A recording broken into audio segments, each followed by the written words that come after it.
we limit ourselves. And it's only us.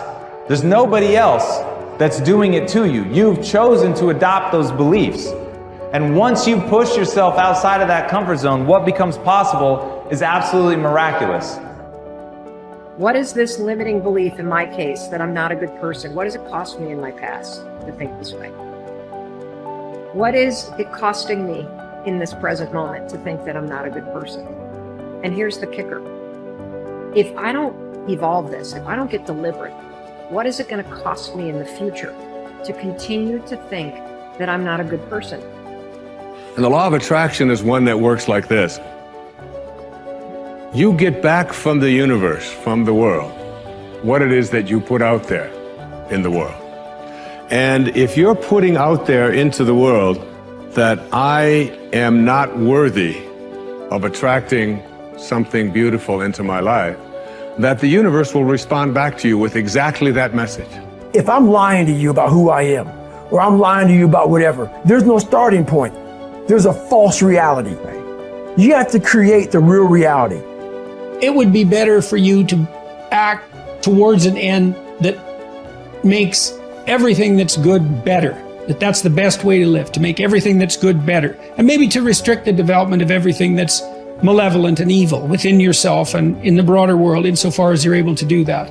And so I think that's an expression of love, is that because when you love something, you care for it. And the proper attitude towards being, I think, is care. The best thing about life is tomorrow never happens. Yes? If you just know how to deal with what's now, you know how to deal with your entire life. This moment, if you know how to manage your thought, your emotion and your body, rest drama outside happens. But if this is like this will be joyful and wonderful no matter what's the drama around you. Yes? Oh, what if this happens? What if that happens? Yes, all those things can happen. But you came here to experience life, not to avoid life, isn't it? This is about being able to think like a champion, know what goes on in their heads, understand how you can relate it to your business and whatever you do to take yourself to the next level. And I'll tell you, if you fight with all you have, more often than not, you won't go down at all. You will win. But you have to make that attitude a part of your everyday life. Do the extra repetition. Run the extra mile.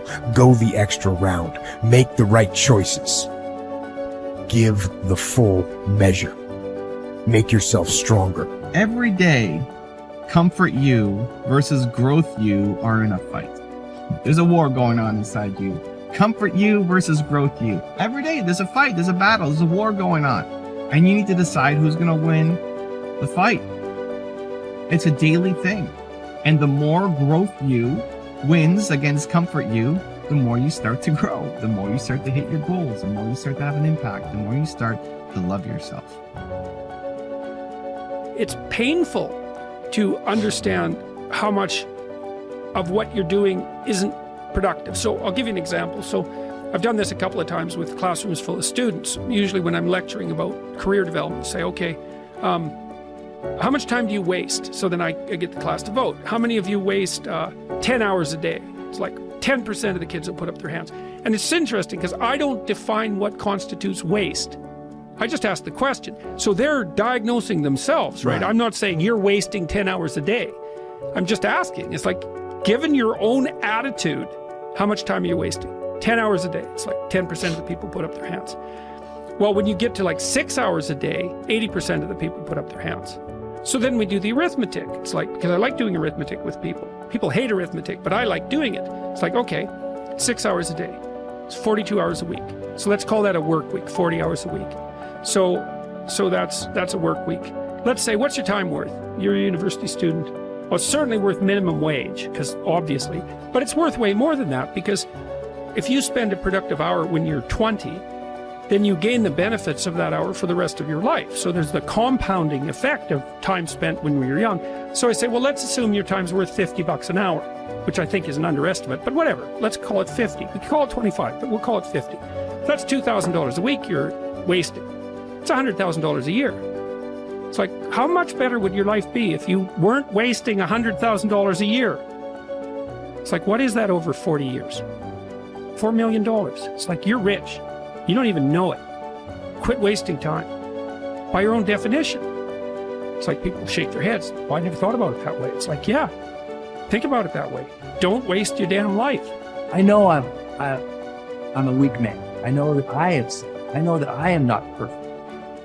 But if I could have a person who's so much wiser than me, if I could look out into the future and my highest, best, strongest, happiest, boldest self could step into the situation, how would my better self advise me now? And you'll always find that your better self will say, calm down. It's not that big of a deal in the bigger picture. You're stronger than you know.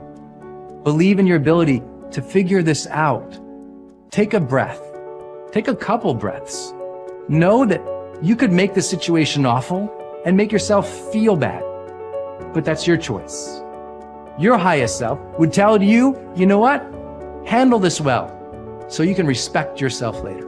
Your best self would say, handle yourself well now just to prove that you can. Your best self would say, you know what? If you handle yourself now, you'll have fewer regrets later. Your best self would say, you know what? Instead of being angry, try to be compassionate. Because from compassion and love comes a greater power to influence than you'll ever have as an angry little child. Oof, your older self, they'd tell you, they'd learn you. They'd give you the messages that you needed to hear. What would you do as your highest self? I like my trigger for myself is when I feel those negative emotions, I ask a very specific question. My question is, if I was acting as my highest self now, what would be my next right action of integrity? Coming from a place where I want to be happy as a human being, how would I reply to this? And that changes the game. The questions we ask ourselves in moments of conflict dictate the answers and the way in which we behave. And so I say to you, take a beat, ask the questions, wonder why you're so upset, and let it go. Ask, what would my highest self do in the situation? Removing distractions is no small matter in our current culture, but it's critical. How do you do it? First, by maintaining the discipline of practicing your priorities. Don't do easy things first, or hard things first, or urgent things first. Do first things first, the activities that give you the highest return. In that way, you keep the distractions to a minimum. Second, insulate yourself from distractions. I've found that I need blocks of time to think without interruption. I've mastered the art of making myself unavailable when necessary and going off to my thinking place so that I can work without interruptions. Because of my responsibilities, I am always aware of the tension between my need to remain accessible to others as a leader and my need to withdraw from them to think. The best way to resolve the tension is to understand the value of both activities. Walking slowly through the crowd allows me to connect with people and know their needs. Withdrawing from the crowd allows me to think of ways to add value to them. My advice to you is to place value on and give attention to both. If you naturally withdraw, then make sure to get out among people more often. If you're always on the go and rarely withdraw for thinking time, then remove yourself periodically so that you can unleash the potential of focused thinking. And wherever you are, be there. Once you have a place to think, you need the time to think. Because of the fast pace of our culture, people tend to multitask. But that's not always a good idea. Switching from task to task can cost you up to 40% efficiency. According to researchers, if you're trying to accomplish many things at the same time, you'll get more done by focusing on one task at a time, not by switching constantly from one task to another. Ralph Waldo Emerson, the great transcendental thinker, believed concentration is the secret of strength in politics, in war, in trade, in short, in all management of human affairs. To help me concentrate on the things that matter, I work to keep important items before me. One way is to ask my assistant to keep bringing it up, asking me about it, giving me additional information in reference to it. I'll also keep a file or a page on my desk so that I see it every day as I work. That strategy has successfully helped me for 30 years to stimulate and sharpen ideas. If you've never done it, I recommend that you try it. Take a good look at yourself from time to time to see whether you are actually making progress. That is the most accurate measure of whether you are making the best use of focused thinking. Ask yourself, am I seeing a return for my investment of focused thinking time? Is what I am doing getting me closer to my goals?